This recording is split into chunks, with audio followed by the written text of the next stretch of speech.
ever. It always makes quite an impression. Oh boy! Now this is a surprise. Mr. Zhongli, I hope you are well. Xingqiu, what can you tell me about Mr. Zhongli? He seems like somebody very important. Yes, he's held in very high regard in Liyue Harbor. He's extremely erudite in many different domains of knowledge. Allow me to introduce you all to Zhongli, a consultant at the Wangsheng Funeral Parlor. His expertise is limitless, stretching from the celestial orbs to the terrestrial ores, spanning modern and ancient culture, delving into literature both prosaic and poetic. He may be my subordinate, but he is certainly a qualified poetry expert, and so we have invited him here tonight to judge the compositions. The director exaggerates. I am but vaguely acquainted with a few lines of classical poetry. Should you consider me to be remiss in my appraisal of your own compositions, please correct me. Yeah, enough with the modesty already. If I didn't know better, I'd say you seemed nervous. Just focus on judging. Please rest assured that I shall rise to the occasion, Director. Let me do a quick count. 1, 2, 3, 4. Great! Equal numbers on both sides. Huh? Are you counting me too? Okay, fine. But consider this a favor. With our Fontaine friend present, perhaps we should rename this event to the Three Nations Congenial Poetry Gala. Also, I'm just noticing that Paimon should only count as a half-teammate at most. Well, how about this? I'll join in as well. Director Hu Tao, here to help out in your hour of greatest need. What does everyone think? Naturally, the more the merrier. Being the host of the festival shouldn't stop you from having the chance to enjoy it like the rest of us. Then it's settled. Everyone else in the audience, feel free to join in too and support your favorite team. What about me? Shall I keep track of the score? No need for that.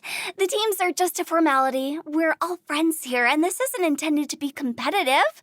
But what do you think, Judge Zhongli? I concur, Director. Moreover, it would be disingenuous to impose upon our friends from Mondstadt and Fontaine a competition in which they are judged on how rigorously they can adhere to Liyue poetic conventions. Since this is a congenial poetry gala, should we not begin with inspiration and finish with friendly conversation? The aim being for all participants to enjoy themselves. That's a relief. Couldn't have asked for a better judge. Zhongli said everything I was supposed to say, only far more eloquently. So, without further ado, I shall pass the baton to Venti. No problem. Friends old and new, put on your thinking caps and take a deep breath of fresh air. The second stage of our poetry gala will now commence. Matching couplets. Perhaps I could break the ice with a humble contribution to inspire others to share their brilliance. Please listen to the first line in the couplet. Lounging in luxury inside a Xinyue kiosk booth, delighting in countless contemporary tastes. What? He managed to think of one already? Oh. Xinyue kiosk. Should that be paired with... Xinyue kiosk. Contemporary tastes? Okay, I got something. Surrounded by history, outside a Tianheng Pass pavilion, as lightning sets the boundless tenebrous skies ablaze. Wow! Changyun completed the couplet! Xinyue Kiosk is a renowned modern restaurant, while the mountain pass of Tianheng is a prominent historical landmark. These two iconic locations form a complementary pair. The imagery also contrasts rather well between the two halves of the couplet, one half describing a leisurely and comfortable indoor scene, the other portraying a hazardous outdoor scenario. Huh? I was just describing what I experienced that day. All right then. I guess I'll start the next couplet. Mind pines for Mingyun, flesh confined to Qingse, spirit striding high on Zheyun's clouds. Oh, Changyun, you dark horse. Looks like you came to play today. This conjures the image of one with lofty aspirations, whose life is limited to a small town, but who awaits the opportunity. Oh! Soul shines like jade stone, dressed in finest silkwear. Lucent heart still beats within me now. Wow, how did Noelle do that? A superb line. It employs the metaphor of precious stone to describe. That was a commendable couplet. All thanks to your guidance while we were... I'd like to start the next couplet. Up into the misty karst, down among the grassy marsh, all for lotus seed and bird egg soup. Lotus seed and... What is it, Diona? Did you think of a second line for the couplet? No. Everyone's poems are so complicated. But when I heard lotus seed and bird egg soup, it made me think... North beyond the Starfell Lake. South across the windswept plains. Just for berries squeezed and mint infused. No wonder everyone praises the traveler so highly. You answered so quickly. Both halves of this couplet require intimate knowledge of the terrain in question. Does this mean I helped? Meowza!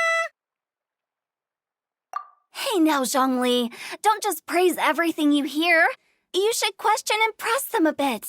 Don't... Then allow me to try another. Qingxin has no heart. Still, it soothes the human heart. Is she talking about the medicinal effects of Qingxin?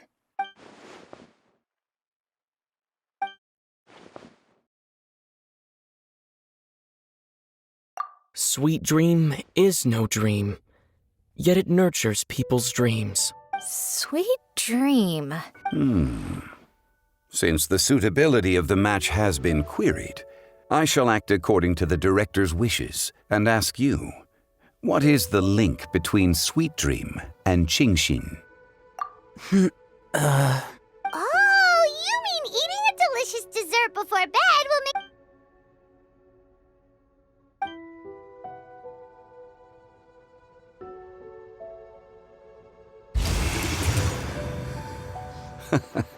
Then I agree.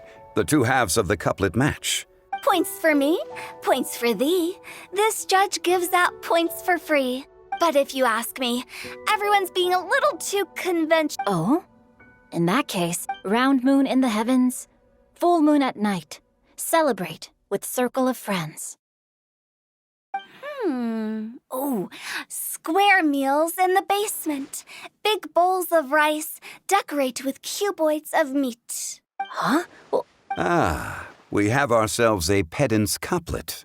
The two halves have no thematic connection, yet each word has its perfect parallel. Blah, blah, blah, blah, blah, blah, blah. So verbose. Zhongli, just tell me if I got a point or not. Of course you did. I presumed it went without saying. ahem. Through Cheongji, I walked 100 miles. At Guili, I ended my march. In Dihua, the silver grass grows in 2 styles, but horsetails don't trot out the marsh. From vendors, I bought some 15 steaks. At dinner, I sizzled the lot. At pressure, the tenderloin cooks in 2 ticks, but 15 won't fit in the pot. Huh? So that's a pedant's couplet. Paimon thinks she can do that too. I thought of one. Wolf hooks can't hook Baron Bunny. Aw, that's a cute couplet. Sweet flowers can't outsweet Sister Barbara. Now that's the passion we like to see. In that case, Whopper flowers can't whop Jumpy Dumpty. Oh, this monster's got talent.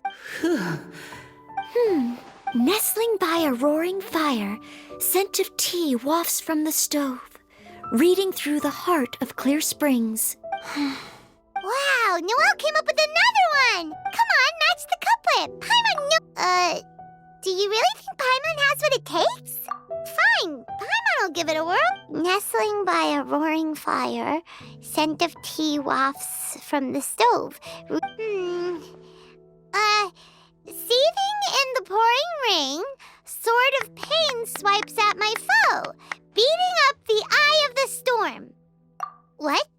Really? Yes, very good. The image of challenging powerful foes in the harshest of conditions seemed to manifest before my eyes, and it was perfect. Really? It appears that my services as a judge are no longer needed.